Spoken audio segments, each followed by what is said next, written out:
शायद आपको ये तो पता होगा कि हमारे भारत की कई तरह की विशेषताएं जैसे संगीत, गरम मसाले और संस्कृति भी हैं जो कि अतुलनीय हैं।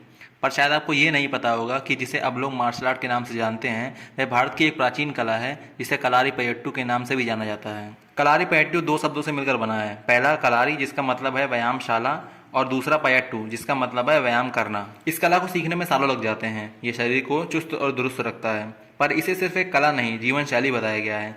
इसके जरिए लोग चिकित्सा की कला को भी सीख जाते हैं। इसका अभ्यास कलारी में किया जाता है जिसे अखाड़ा भी कहते हैं और इसमें एक और ईश्वर का स्थान भी होता है। इस विद्या को 3 भागों में बांटा गया है, मिथारी, कोलथारी, अंगथारी। मिथारी में शरीर को मजबूत करने के लिए कई तरह की कसरत कराई जाती हैं जिससे कि शरीर की ताकत बढ़ाई जा सके और एक अच्छा योद्धा बनने के लिए सबसे ज़्यादा ये जरूरी है। कोलथारी, इस पड़ाव में लकड़ी के अलग अलग हथियार होते हैं जिनसे लड़ना सिखाया जाता है।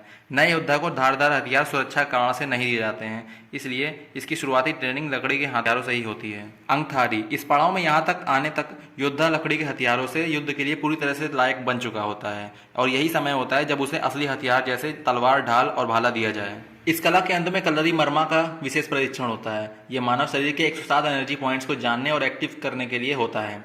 इसका उपयोग शरीर में ऊर्जा प्रवाह को बेहतर करने के लिए किया जाता है। माना जाता है कि इस कला की व्याख्या धनुर्वेद में भी है और इसका जन्म भी धनुर्वेद से ही हुआ है। पुराणों के अनुसार धरती पर सबसे पहले इस कला को महर्षि अगस्त्य और भगवान परशुराम लाए थे। इसके बाद इस कला को मुनि अगस्त्य ने प्रचारित किया था। इस विद्या के कारण ही नारायणी सेना भारत की सबसे भयंकर सेना बन गई थी। इस सेना से पहले इन्होंने केरल में 42 कलरी खोले थे और 21 लोग को चुना था जिन्हें ये खुद ये कला सिखाते थे।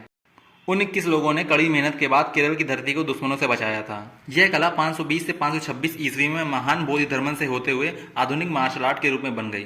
सभी को यह लगता है कि मार्शल आर्ट चीन, जापान या कोरिया की देन है, पर सच तो ये है कि ये भारत की ही देन है। बोधि धर्मन एक बौद्ध भिक्षु थे। इनका जन्म दक्षिण भारत के पल्लव राज्य के कांचीपुरम राज परिवार में हुआ था।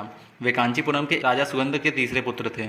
इन्होंने मार्शल आर्ट और बौद्ध धर्म का प्रचार चीन, जापान और कोरिया में किया। बोधि धर्मन ने ही ये सारी विद्याएं सभी को सिखाई और इनमें इस कला के साथ साथ आयुर्वेद, सम्मोहन और पंचतत्वों को काबू करने की काबिलियत भी थी। बॉलीवुड में भी कई एक्टर्स हैं जिन्होंने ये कला सीखी है, जिनमें से एक हैं टाइगर श्रॉफ और एक हैं विद्युत जामवाल। यह कला सिर्फ साउथ इंडिया में ही प्रचलित है, इसे पूरे भारत में प्रचलित होना चाहिए। वीडियो अगर नॉलेजेबल लगी हो तो वीडियो को लाइक कर देना और ज़्यादा से ज़्यादा शेयर करना।